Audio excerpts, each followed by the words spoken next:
ñu jàll ci combat ba Elton a ngi noonu Elton bu Ngor moom la ñu xool noonu ndeysaan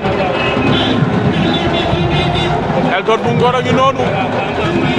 fas yéene jàkkaarloog ak Assane Diop numéro 2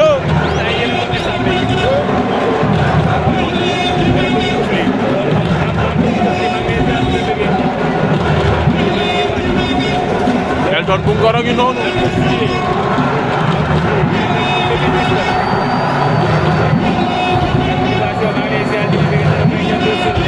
Assane Diop a ngi noonu arbitre di xool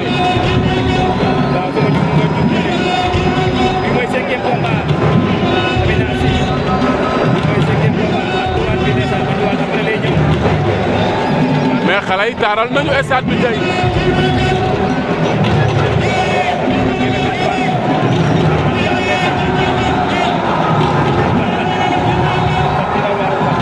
Assane Diop a ngi noonu pare na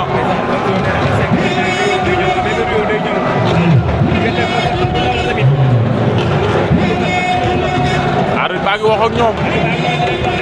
arbitre baa ngi wax ak ñoom ñaar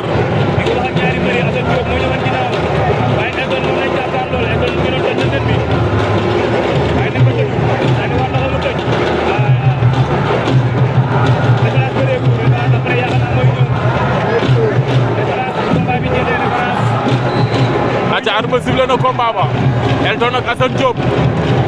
ñoom ñaar ña ngay leewtoo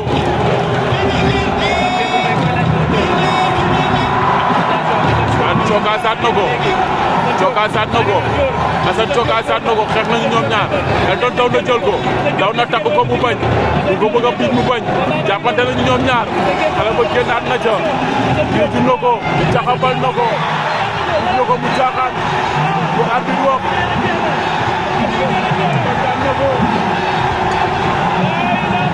xale ba daan na ko jël bu gaaw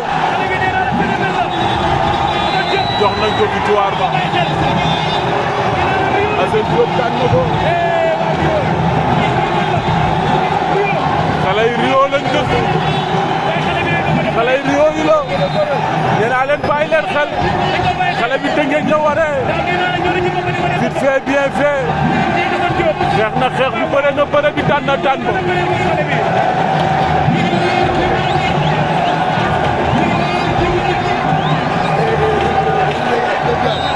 xale bi daan na ko jël bu rëy waay